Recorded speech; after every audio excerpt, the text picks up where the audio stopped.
serta tenaga kependidikan.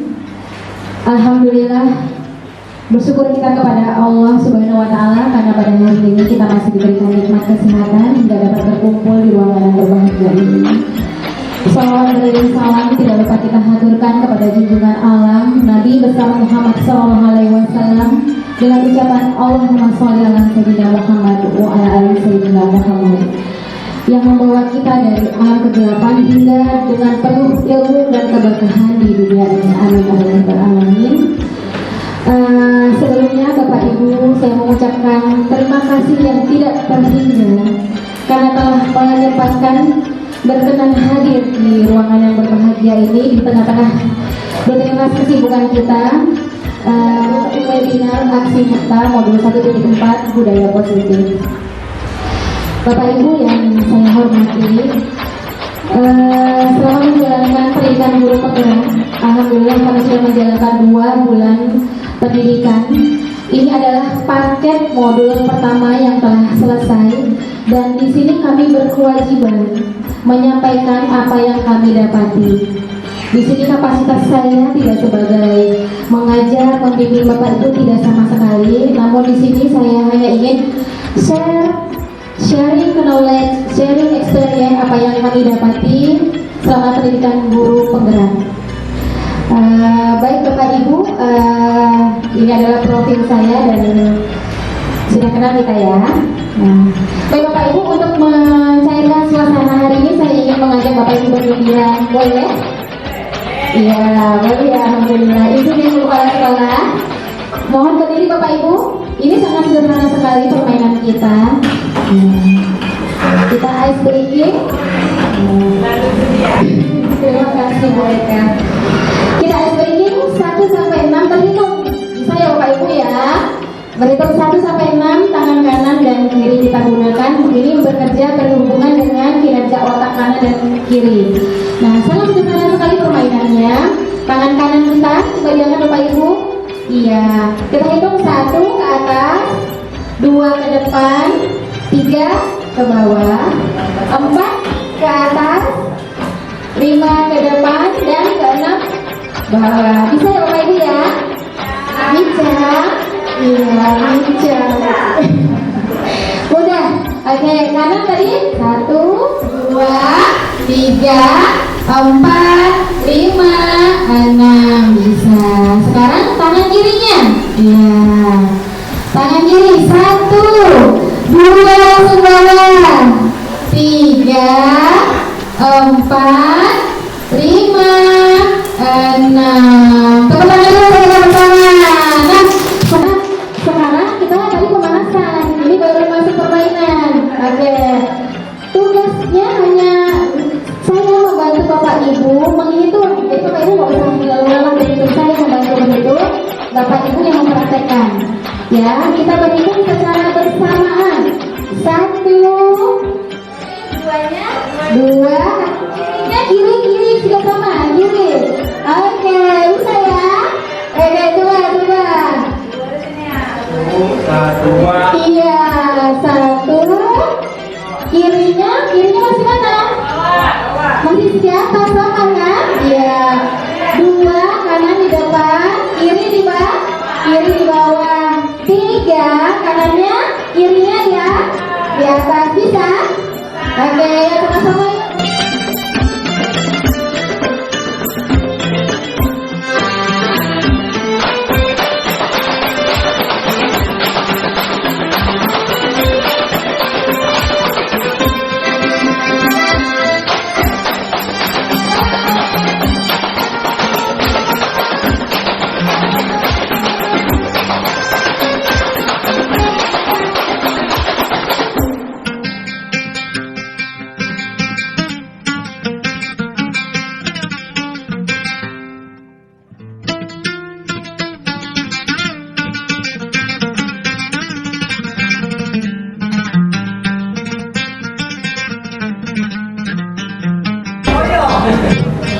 Baik Bapak Ibu, berdiri kembali ya. Nah, kita biasakan nih otaknya bekerja secara seimbang.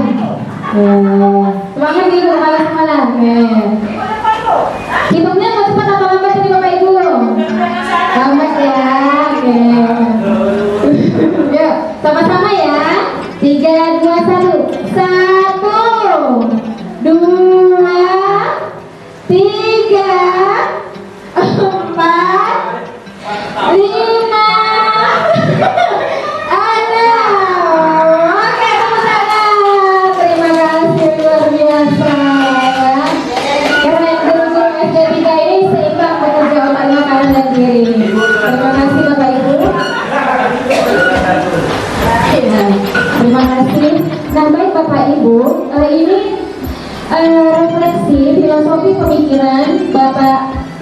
pendidikan Indonesia, yaitu Ki Hajar Dewantara, beliau mencita-citakan bahwa Indonesia itu muridnya itu adalah murid yang merdeka.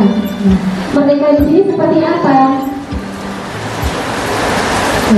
Nah, merdeka ini ada 4 garis besarnya, rangka pikirannya, yaitu mulai dari dasar pendidikan. Dasar pendidikan yang dicontoh itu adalah budi pekerti, di mana pendidikan itu adalah menuntun segala kodrat yang ada pada anak, baik kodrat alam dan kodrat zaman, agar mereka mencapai keselamatan dan kebahagiaan yang setinggi-tingginya, baik sebagai masyarakat pribadi individu maupun sebagai anggota masyarakat. Kerangka yang kedua yaitu guru itu diibaratkan sebagai petani, menanam kita atau seperti apa? Jika guru sebagai petani, maka sekolah adalah ladangnya, tempat persemaian benih-benih itu tumbuh. Jadi benih tersebut apa siapa? Dia adalah siswa-siswa kita, Bapak Ibu. Jadi guru bertindak sebagai petani. Tugasnya petani itu hanya bisa menutup tumbuhnya tanaman itu. Dia tidak bisa mengubah kodratnya. Kita ambil contohnya, jika petani itu di menanam jagung, maka yang tumbuh adalah jagung, tidak akan bisa menjadi padi, Bapak Ibu. Begitu kita tidak bisa merubah anak. Mereka hanya punya daya pilih, tapi kita tidak bisa merubah. Namun sebagai petani kita bisa menuntun tumbuh kembangnya si jagung tadi. Dengan apa? Merawatnya, kemudian kita kasih pengairan yang baik, kemudian kasih pencahayaan sinar matahari yang baik, dipupuk, dirawat agar dia tumbuh dan berkembang menjadi tanaman jagung yang berkualitas. Seperti itu kira-kira gambarannya, Bapak Ibu ya. Ini adalah pemikiran dari Bapak Ki Hajar Dewantara. Selanjutnya, pendidikan itu bukan tabula rasa. Tabula rasa itu menganggap bahwa anak adalah selembar kertas kosong yang kita bisa tulis apa saja. Konsepnya tidak seperti itu. Itu adalah pemikiran yang jauh sekali tertinggal. Nah, anak itu bukan kertas kosong yang digambar sesuai dengan keinginan orang dewasa yang namun anak kita itu tugasnya berfungsi sebagai menebalkan laku mereka dengan konteks diri dan sosiokultural. Jadi dari dirinya itu setiap anak itu, Bapak Ibu, ada sisi negatif dan positifnya. Bagaimana kita menebalkan laku dari kodrat bawaan mereka itu kita arahkan. Nah, berada nilai kebaikan, maka kita tuntun mereka untuk menebalkan laku yang positif tadi, seperti itu. Kemudian yang terakhir adalah pendidikan yang berhamba pada murid. Yang berhamba pada murid seperti apa? Apakah kita mengagungkan murid? Pendidikan yang berpihak pada anak sesuai dengan minat, bakat, kemampuan murid, sehingga anak menemukan kemerdekaannya dalam belajar. Jadi kita lanjut ya Bapak Ibu. Nah, kemudian di sini ada budaya positif. Budaya positif ini adalah pada modul 1 yang terakhir 1.4. Tadi sudah dijelaskan bahwa sekolah ibarat tanah, tempat bercocok tanam, sehingga guru perlu mengusahakan agar sekolah menjadi lingkungan yang menyenangkan, yang aman, nyaman untuk anak-anak bertumbuh. Kemudian tanggung jawab kita seperti apa? Kita bertanggung jawab menciptakan lingkungan yang positif dari warga sekolah, saling mendukung, saling bekerja sama, saling belajar sehingga tercipta kebiasaan-kebiasaan baik warga sekolah. Dan jika sudah ada kegiatan-kegiatan baik warga sekolah, ini akan membentuk suatu karakter. Karakter yang terbentuk oleh warga sekolah ini akan menjadi budaya positif. Nah, budaya positif ini menciptakan lingkungan yang aman dan nyaman sehingga mendorong murid memerdekakan dirinya.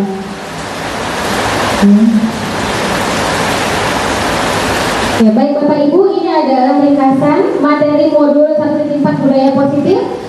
Ada pertama ada disiplin positif dan juga nilai kebajikan. Yang kedua teori motivasi dan keyakinan kelas. Yang ketiga adalah kebutuhan dasar manusia, dan keempat posisi kontrol, yang terakhir segitiga restitusi. Baik Bapak Ibu, ini kita reflektif saja ya. Apa yang Bapak Ibu pikirkan ketika mendengar kata disiplin?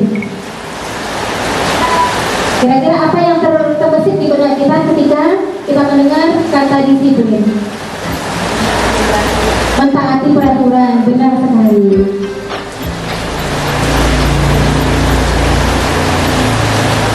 Nah, ini juga Bapak Ibu.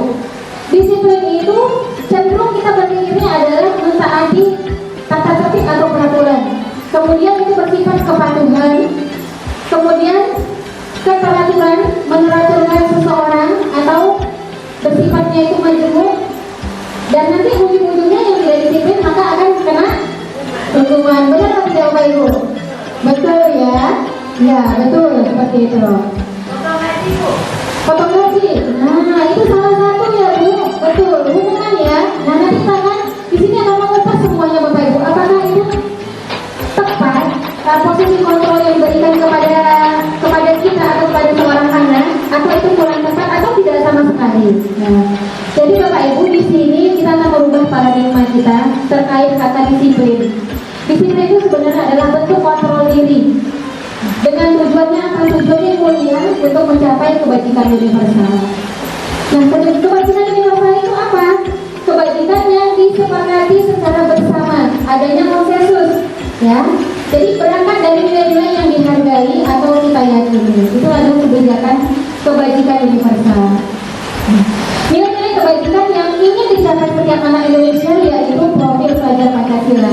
Saya yakin dan percaya Bapak Ibu sudah tidak asing lagi mendengar profil pelajar Pancasila. Ada yang Bapak Ibu? Ya. Ini dari ya. Selanjutnya, ini adalah teori motivasi. Bapak Ibu yakin dan percaya ketika seorang manusia melakukan sesuatu hal itu ada dorongan. Dorongannya itu 3. Yang pertama, karena dia menghindari ketidaknyamanan, dia melakukan sesuatu atau karena takut dihukum. Nah, itu dasar yang pertama. Dasar yang kedua, mendapatkan imbalan atau penghargaan sesuatu hal. Ada pangkalinya. Nah, yang ketiga, motivasi orang berbuat sesuatu itu menjadi orang yang diinginkan dan menghargai diri sendiri dengan nilai-nilai yang mereka yakini atau percaya. Teori motivasi 1, 2 ini bersifat motivasi eksternal, adanya pengaruh dari orang lain. Jadi orang lain sebenarnya yang mempengaruhi kita sehingga kita membuat ingin melakukan sesuatu hal tanpa kita sadari. Nah, sedangkan yang ketiga ini, teori yang ketiga, ini merupakan motivasi intrinsik, di mana pengaruh itu datang dari diri kita. Nah, menurut Bapak Ibu, dari 1, 2, 3 ini kira-kira teori motivasi apa yang terbaik buat anak diri kita yang kita bangun? Teori mana Bapak Ibu? 1, 2, 3? 3. Ya, benar Pak Johan. Yang ingin kita bentuk adalah motivasi yang ketiga. Anak melakukan karena bukan dia menghindari ketidaknyamanan atau karena takut dihukum, bukan karena ingin mendapat sesuatu hal, namun mereka ingin menjadi seorang yang mereka inginkan dengan nilai-nilai yang mereka percaya.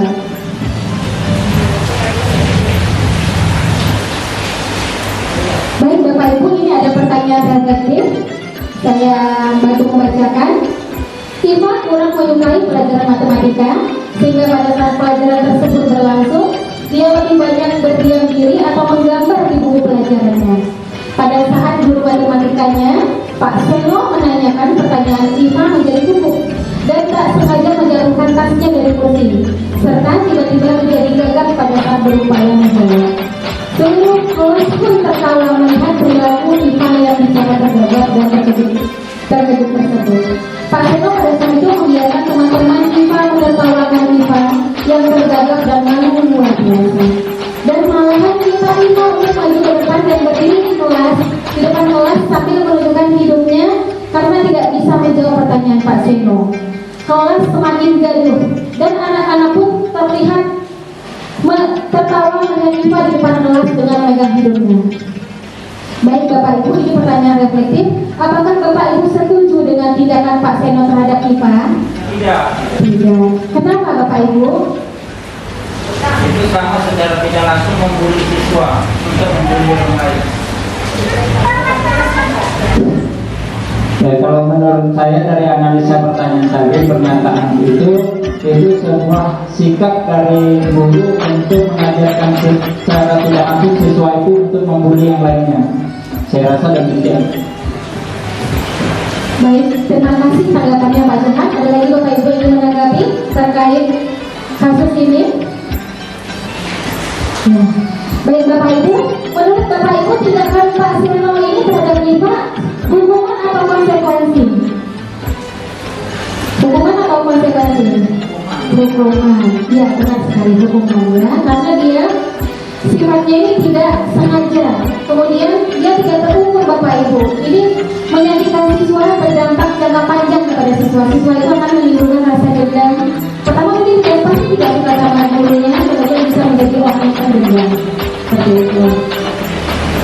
Baik Bapak Ibu, di sini kita akan membuka modul teori motivasi, hukuman atau konsekuensi. Saya sudah meletakkan di meja Bapak Ibu, ada di situ hukuman atau konsekuensi. Sama-sama kita berdiskusi, kita menentukan ada tindakan guru. Nah, Bapak Ibu, tindakan guru, ayo berpimpin. Ini bukan hanya untuk murid Bapak Ibu, tetapi juga untuk anak kita ya.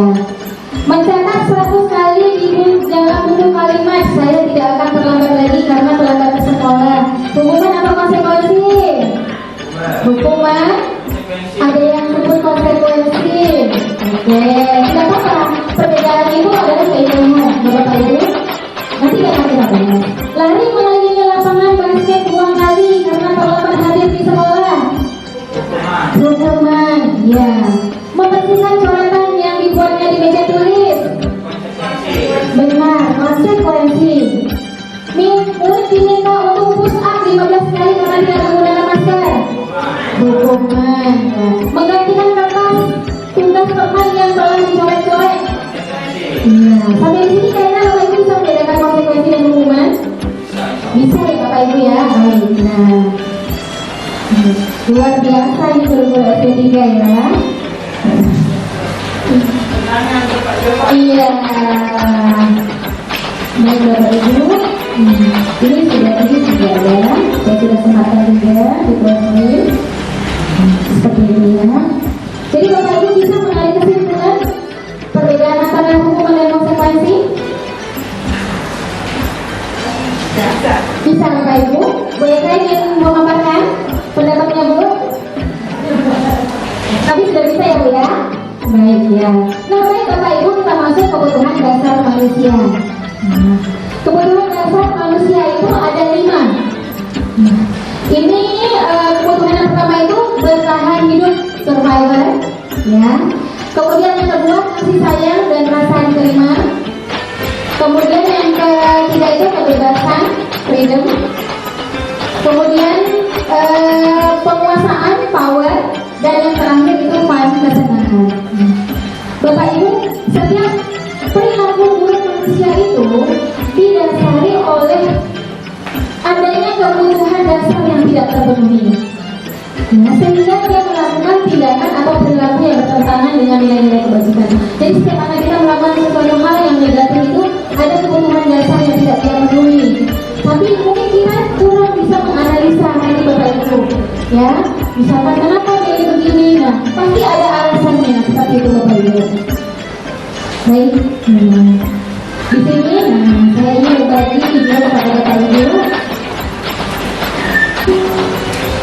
Salam dan bahagia Ibu dan Bapak Guru hebat untuk membangun budaya sekolah yang positif dengan lingkungan yang aman dan mendukung guru menjadi pribadi yang percaya, seimbang, dan bahagia. Salah satu upaya yang dapat dilakukan oleh guru adalah memahami kebutuhan dasar yang mendasari perilaku murid. Video kali ini kita akan membahas tentang 5 kebutuhan dasar manusia.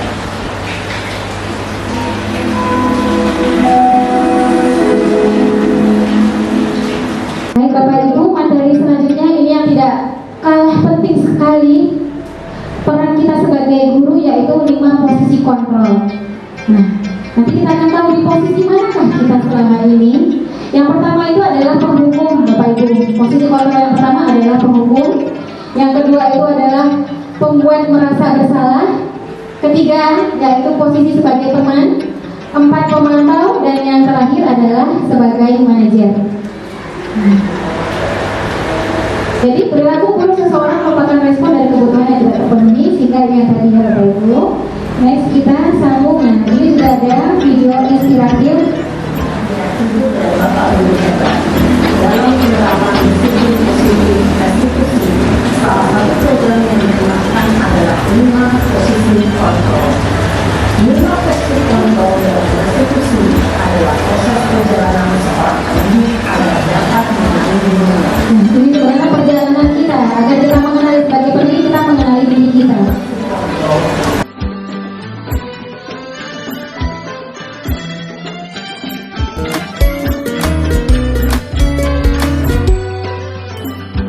Salam bahagia Ibu dan Bapak guru hebat. Dalam penerapan disiplin positif restitusi, salah satu program yang dikembangkan adalah 5 posisi kontrol. 5 posisi kontrol dalam restitusi adalah proses perjalanan seorang pendidik agar dapat mengenali dirinya. Pada video kali ini, kita akan membahas tentang 5 posisi kontrol yang dikembangkan oleh Diane Goshen dan contoh penerapannya.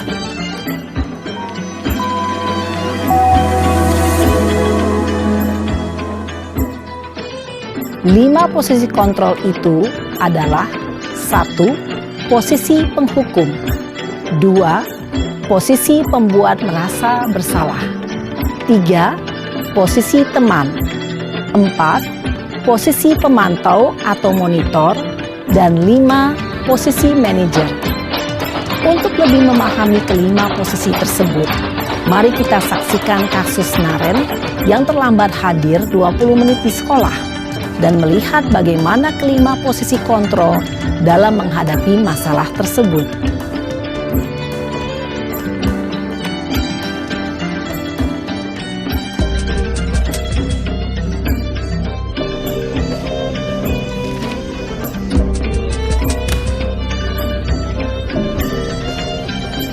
Naren! Sini kamu! Selamat pagi, Bu. Selalu terlambat. Kamu deh, pasti terlambat. Maaf, Bu. Saya... Apa? Apa coba? Alasan kamu apa lagi? Kapan sih kamu tidak terlambat? Malas sekali ya kamu jadi anak. Saya... Dasar pemalas. Gak kapok-kapok sih kamu. Sudah berapa kali terlambat? Sana, kamu keliling lapangan basket 2 kali. Kenapa saya harus keliling lapangan basket, Bu? Kenapa? Kamu mau lawan ibu? Berani-beraninya jawab.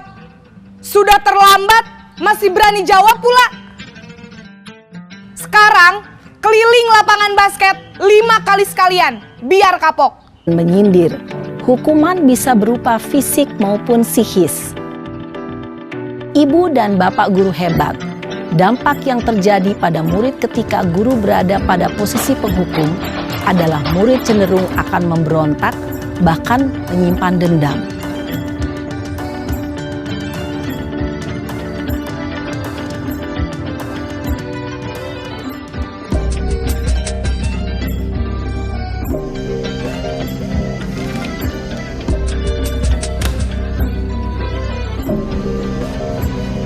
Naren!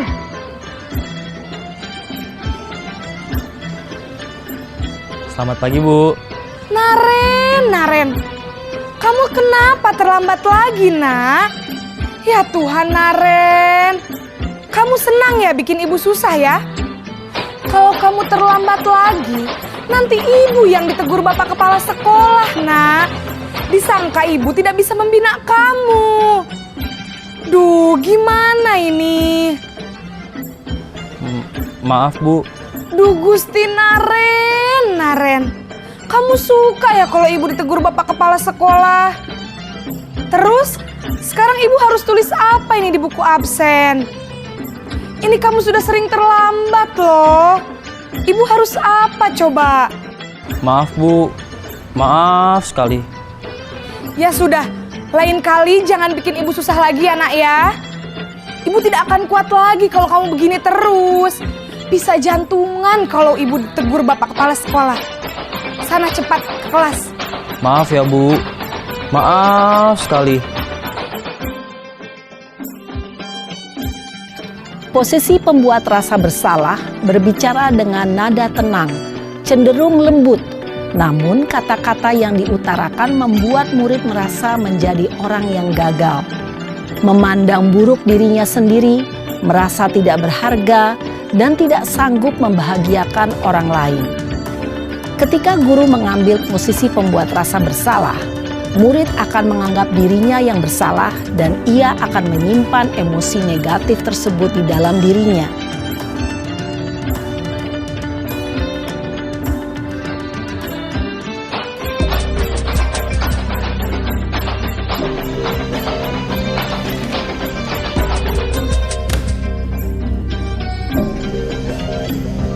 Naren!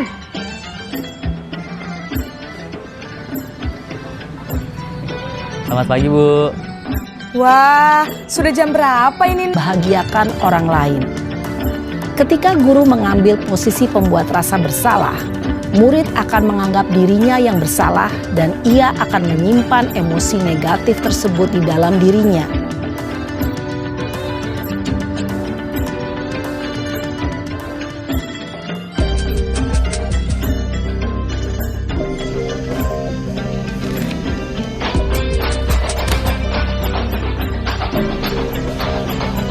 Naren!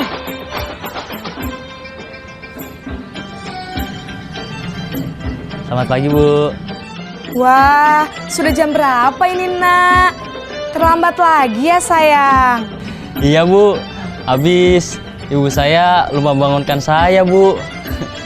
Kamu malah menyalahkan ibu kamu. Kamu bukannya anak yang larinya paling kenceng. Kok terlambat sih? Iya Bu, saya memang terlambat bangun tadi. Jadi biarpun saya lari kencang, tetap gak kekejar Bu. Ya sudah sana, nanti lain kali larinya lebih kenceng lagi ya. Biar gak terlambat lagi. Bikin seneng ibu, demi ibu. Bisa kan? Bisa lah Bu. Ya sudah sana masuk kelas. Ibu beresin urusan absen kamu. Kamu ini ada-ada saja. Dalam posisi teman, guru berbicara dengan nada suara ramah, akrab, cenderung bersenda gurau untuk menjaga suasana tetap santai. Murid akan merasa senang, aman, dan akrab dengan guru. Identitas yang tercipta adalah identitas sukses atau berhasil. Namun, perlu diingat, karena ini masih dorongan eksternal, maka ada faktor ketergantungan dari murid kepada orang tertentu. Di sini guru absennya, sehingga di lain waktu murid bisa berperilaku baik, namun hanya kepada orang-orang tertentu saja.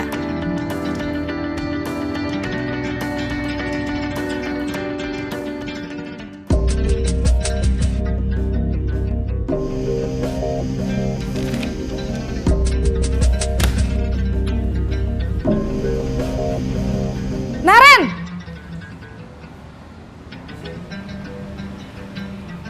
Selamat pagi Bu. Naren, apa peraturan sekolah kita tentang jam berapa kita harus masuk sekolah, Nak? Kita harus di sekolah jam 7 Bu. Iya betul, sekarang sudah jam 7.20. Naren sudah tahu konsekuensinya jika terlambat hadir. Naren!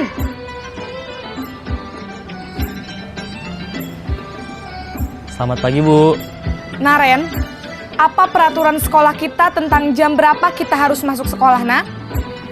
Kita harus di sekolah jam 7 Bu. Iya betul, sekarang sudah jam 7.20. Naren sudah tahu konsekuensinya jika terlambat hadir. Paham Bu. Saya harus tinggal kelas pas jam istirahat selama 20 menit. Iya benar, konsekuensinya demikian. Jadi nanti jam 9.30 pas istirahat, kamu harus tinggal di kelas, kerjakan tugas tambahan untuk ketertinggalan kamu, ya? Baik Bu. Posisi pemantau mengandalkan penghitungan atau data untuk mengontrol murid. Guru mengarahkan murid berdasarkan peraturan dan konsekuensi. Seorang pemantau menunjukkan bahasa tubuh dan ekspresi wajah yang datar dan cenderung formal.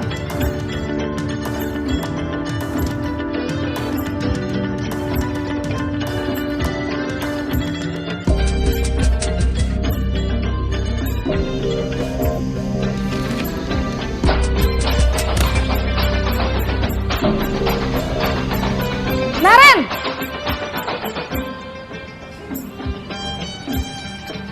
Selamat pagi, Bu. Selamat pagi, Naren. Maaf, Bu. Saya terlambat. Iya, sekolah masuknya jam 7, sekarang sudah jam 7.20. Jadi sekarang bagaimana ini, Naren? Maaf, Bu.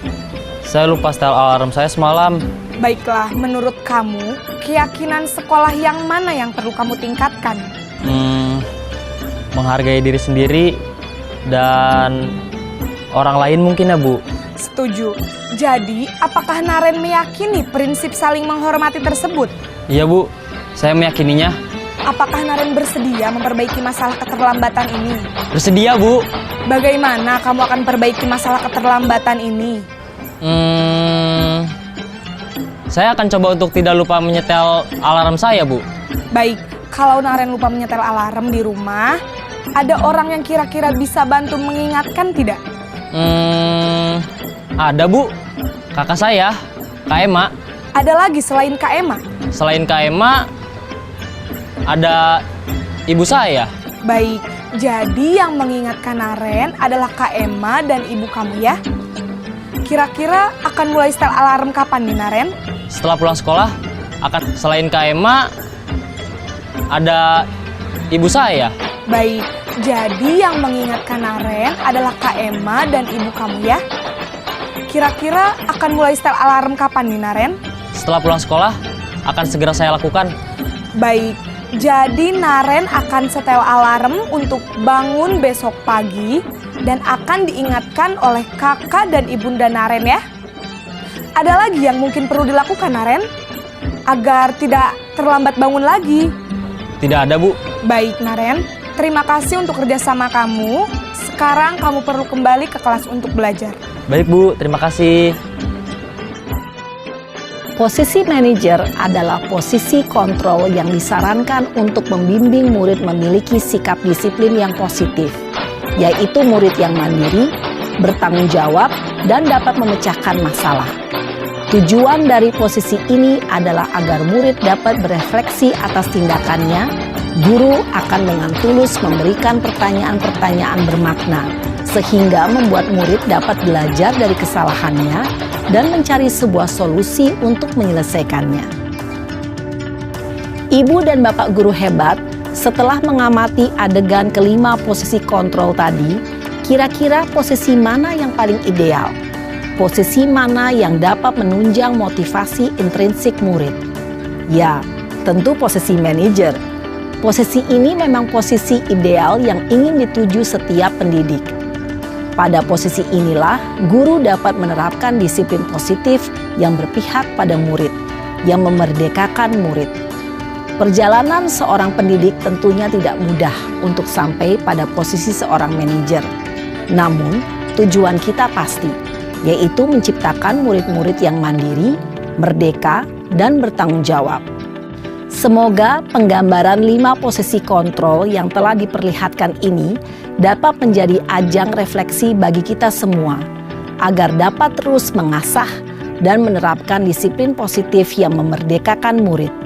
Mari terus berlatih dan bersemangat. Selamat menerapkan. Salam dan bahagia, Ibu dan Bapak guru hebat.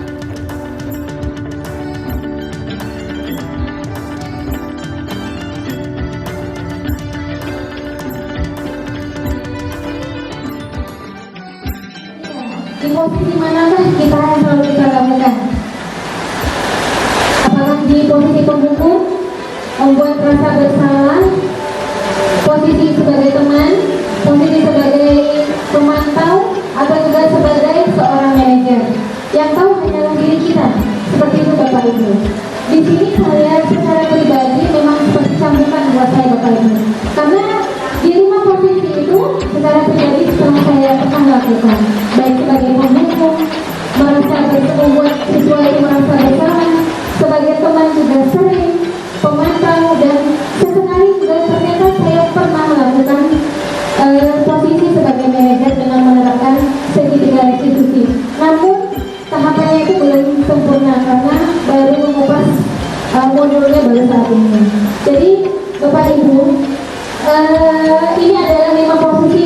kontrol yang kerap dilakukan oleh guru. Semuanya ini berdampak pada anak murid kita. Posisi kontrol 1, 2 itu akan mempunyai dampaknya identitas anak itu akan menjadi identitas gagal. Dia seperti menyalahkan diri, menganggap dirinya sebagai seorang yang tidak berharga, tidak berguna. Jadi tidak ada rasa kepercayaan diri. Sedangkan ketika guru memposisikan diri sebagai posisi yang ketiga, teman, pemantau dan manajer, itu akan mewujudkan siswa menjadi identitas berhasil. Seperti itu Bapak Ibu. Jadi sebenarnya saya yakin dan percaya rekan-rekan sejawat saya adalah guru-guru yang profesional sudah menerapkan 5 posisi kontrol itu Bapak Ibu ya. Nah mungkin kita tidak tahu dulu kita itu maksudnya yang mana. Nah mungkin saya pernah melaksanakan manajer ternyata. Saya juga pernah sebagai posisi pemantau, saya juga pernah sebagai teman. Tapi saya juga dulu pernah sebagai penghukum. Ini adalah refleksi kita untuk melakukan perubahan Bapak Ibu. Baik, kita lanjutkan.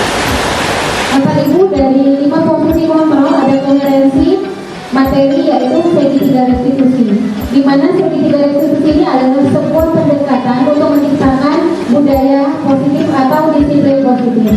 Posisi yang kelima tadi yang diperagakan oleh Ibu Piket kepada Naren, manajer itu sudah menerapkan segitiga restitusi, di mana anak tadi Naren itu menganalisa kesalahannya, kemudian guru bertindak mempersilahkan murid untuk bertanggung jawab atas kesalahannya. Selama ini saya pribadi, saya ingin anak-anak saya itu bertanggung jawab bukan karena dirinya sendiri, bukan karena ide atau gagasan mereka sendiri, tapi berdasarkan kemauan saya. Kamu salah begini nggak? Nah kamu nanti harusnya begini ya. Jadi saya yang memberikan pilihan. Nah segitiga restitusi yang diharapkan ini bukan dari guru, tetapi dari anak. Guru hanya pemimpin saja memberikan pertanyaan-pertanyaan perangsang agar anak mengenali kesalahannya, kemudian dia menemukan solusi. Seperti itu Bapak Ibu. Jadi ada perbedaannya ya. Nah, ini yang diharapkan dari Ki Hajar Dewantara.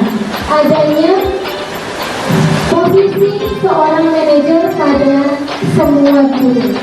Memang sulit Bapak Ibu, tapi yakinlah jika kita ada keinginan yang kuat ingin menjadi seorang manajer, saya yakin dan percaya pelan-pelan akan bisa kita wujudkan seperti itu Bapak Ibu.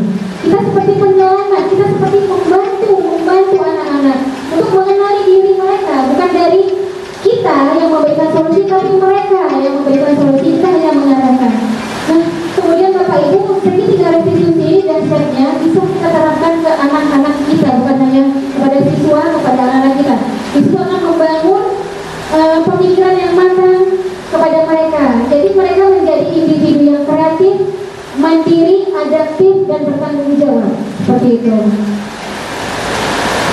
Restitusi ini namanya juga segitiga. Jadi ini 3 ada bangunan Bapak Ibu. Yang pertama itu menstabilkan identitas. Di sini kita mulai menanyakan, nah kesalahan-kesalahan apa yang dilakukan oleh anak. Kita menggali apa sih yang kamu lakukan tadi. Seperti itu pertanyaan yang memicu. Tidak kita langsung mengejar, oh kamu salah nggak? Kita langsung kasih label kamu bersalah, tidak. Tapi kita merangsang mereka dengan pertanyaan-pertanyaan, apa yang kamu lakukan? Nah jika kamu lakukan ini, bagaimana menurut kamu? Jika kamu lakukan ini kira-kira sesuai dengan nilai-nilai apa yang kamu percaya, nilai-nilai kebajikan apa? Lantas bagaimana solusinya? Seperti itu Bapak Ibu, kita hanya mengarahkan saja. Jadi kita kasih kesempatan anak-anak kita untuk berpikir, menemukan masalah, menemukan solusi dari masalah yang mereka hadapi. Jadi nanti ada validasi tindakan yang salah. Kemudian yang terakhir adalah menanyakan keyakinan kelas. Jadi Bapak Ibu, saya juga secara pribadi untuk di ruang lingkup saya, kelas saya akan mulai membiasakan membuat keyakinan kelas. Jadi Bapak Ibu nanti bisa juga mempraktekkan.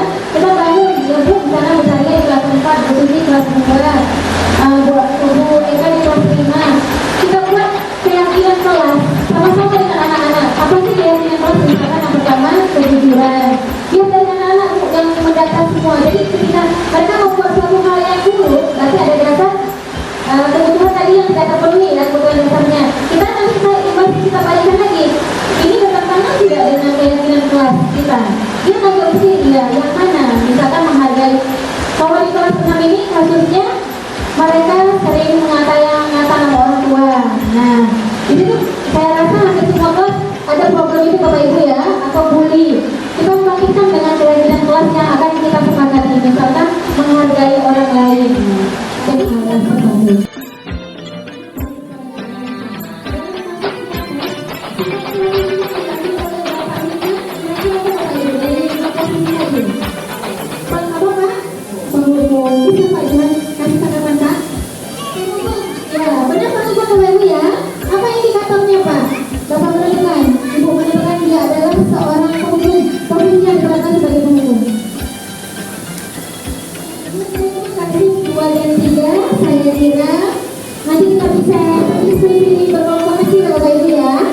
Ya, yang sampai di sini Bapak Ibu ada yang ingin bertanya Bapak Ibu terkait webinar kecil yang baru saja kita laksanakan. Ya, pada kesempatan Bapak Ibu silakan Pak Johan.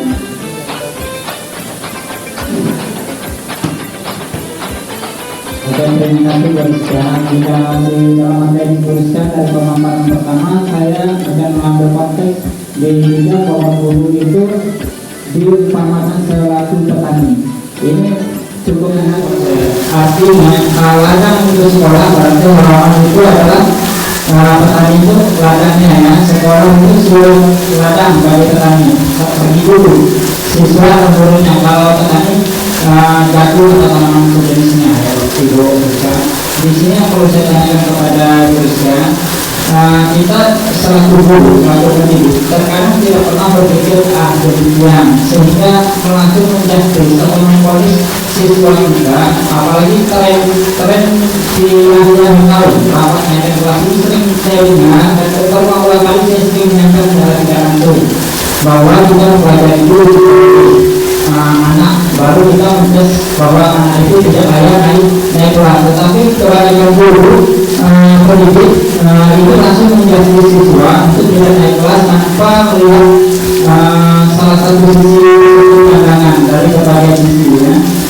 Nah di sini kan tidak tercapai itu, belum tercapai proses yang demikian, sehingga tidak terjadi guru itu menempatkan IT dan ED-nya siswa dan guru itu belum terjalin Boriska. Jadi yang saya perlu saya tanyakan di sini, apakah nanti kepada setelah Boriska TGP misalnya guru penggerak, bagaimana mensupport Boriska untuk merubah prinsip yang sudah lama dirasakan guru, baik guru kita atau guru di luar nanti, supaya prinsip yang mereka ambil demikian ini untuk diubah pelan-pelan. Saya minta komitmen Boriska, konsekuensi Boriska selaku calon guru penggerak untuk berubah mindset pola pikir guru kita untuk tidak langsung menjudge nantinya, apalagi di dalam momen kenaikan kelas. Karena ini yang saya dapatkan dari sini. Makasih Boriska. Baik, luar biasa ya. Ini pertanyaan yang juga sebenarnya menjadi apa Pak? Tanggung jawab saya jadinya ya Pak Johan ya, seperti itu bahasanya. Pak Johan, di sini ketika sedang membuka webinar kecil ini adalah satu upaya ikhtiar. Bapak Ibu teman-teman kita sudah duduk hadir di sini ingin mendengarkan dan menyimak. Ini salah satu ikhtiar mereka. Kita jadikan dalam talabul ilmi, insya Allah ini keberkahan buat Bapak Ibu yang sudah menyempatkan duduk di sini. Artinya ingin menambah ilmu, ingin menambah pengetahuan dan pemahaman. Adanya ikhtiar untuk melakukan perubahan. Nanti tinggal kita memperoleh paradigma tadi Bapak Ibu. Di sini sama-sama. Kapasitas saya juga tidak menurun Pak Johan.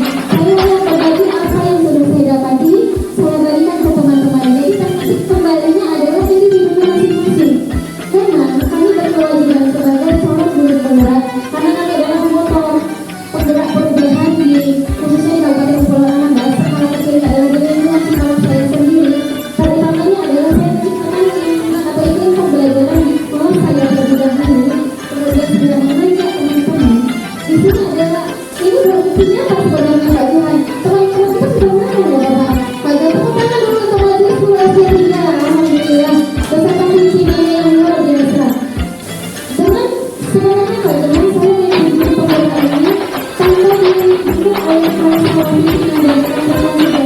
saya tidak bisa berdiri di sini.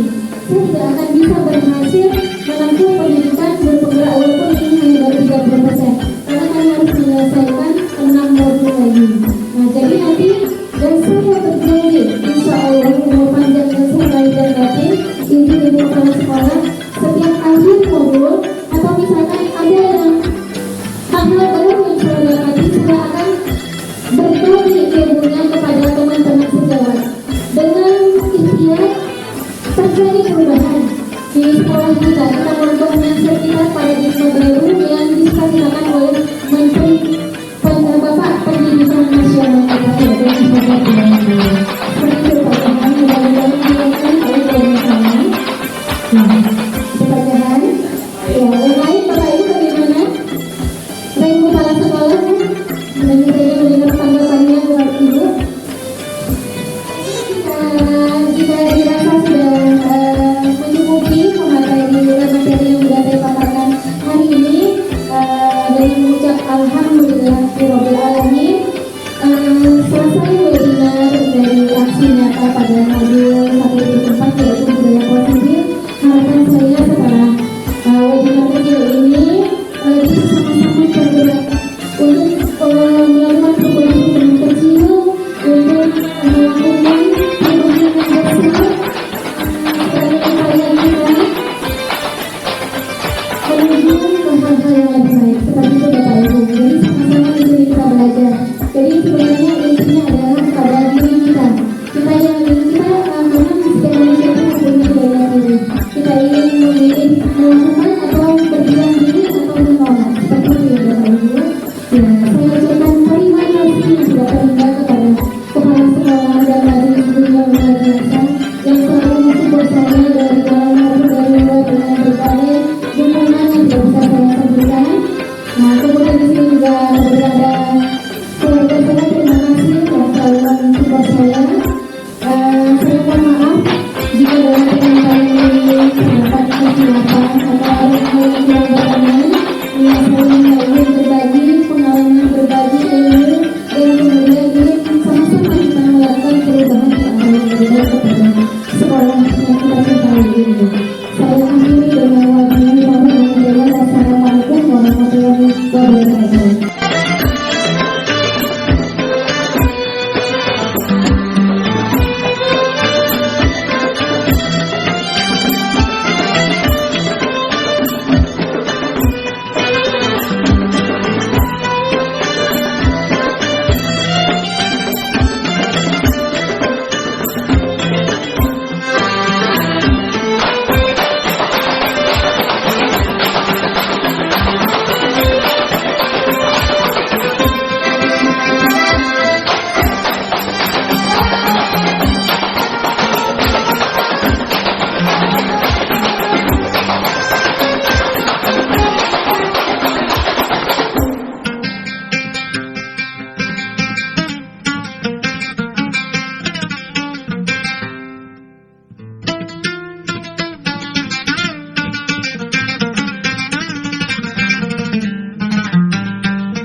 Kira-kira Wanda tahu kesalahannya apa?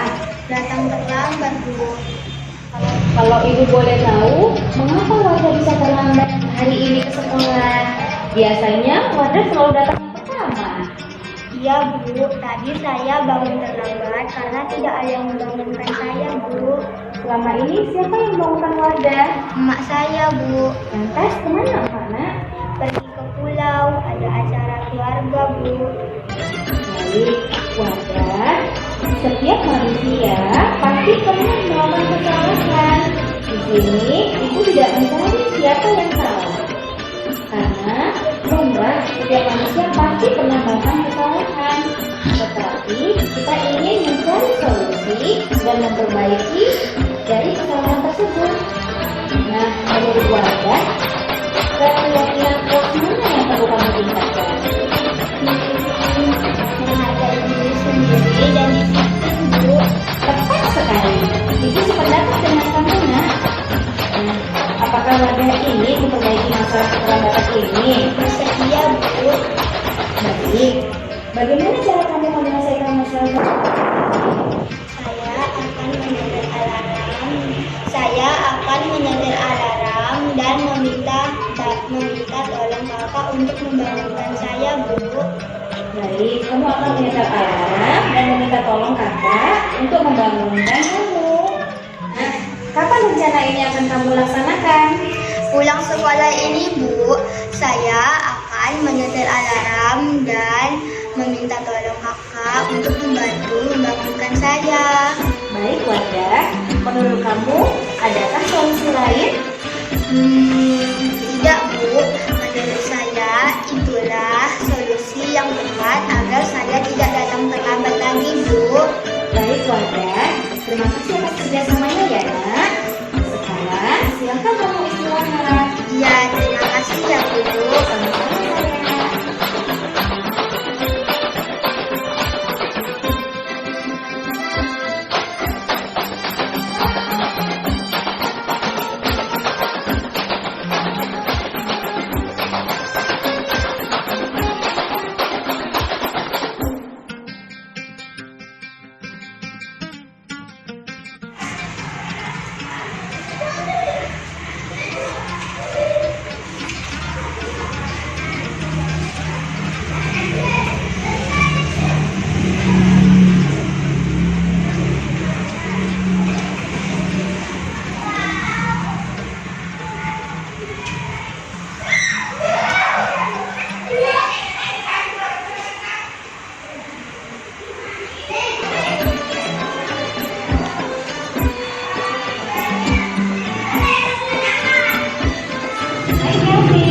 Hai, Bu.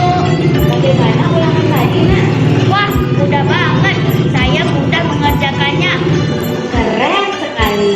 Oh iya, Abang tahu tidak kenapa Ibu panggil Abang ke sini? Tidak tahu. Kevin, Ibu tadi melihat Kevin berhitung saat ulangan.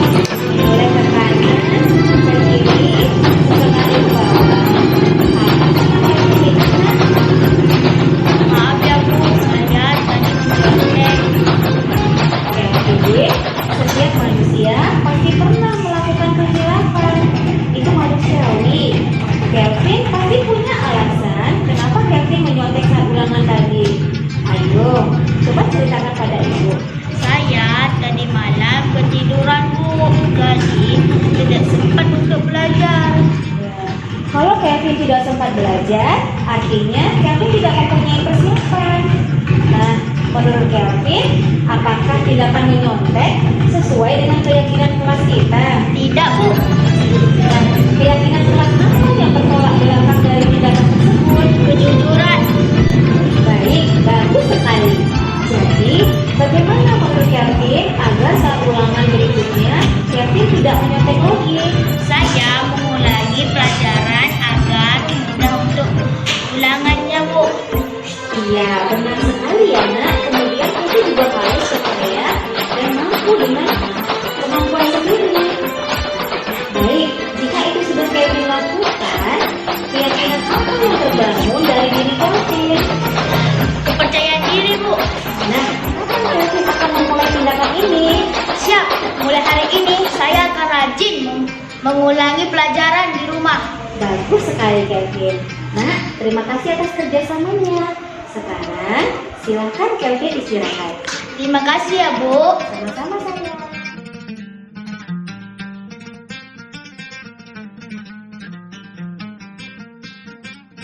Assalamualaikum warahmatullahi wabarakatuh. Perkenalkan, nama saya Siti Wardatul Janah. Saya dari kelas 6. Saya sekolah di SD 003 Tarempa. Setelah saya melakukan segitiga restitusi, saya bisa menyelesaikan masalah dengan cara menghargai diri sendiri, disiplin, dan saya tidak akan mengulangi kesalahan itu lagi. Semangat Bu Rizka untuk pendidikan guru penggeraknya. I love you Bu Rizka. Assalamualaikum warahmatullahi wabarakatuh. Hai semuanya, perkenalkan nama saya Kelvin Ahmadillah, biasa dipanggil Kelvin. Saya berada di kelas 6. Saya bersekolah di SDN 003 Tarempa. Pengalaman saya setelah melaksanakan segitiga restitusi, saya mampu menganalisa masalah untuk mencari solusi. Masalah untuk membuat diri saya semakin percaya diri. Terima kasih Bu Rizka. Semoga di masa depannya nanti sehat dan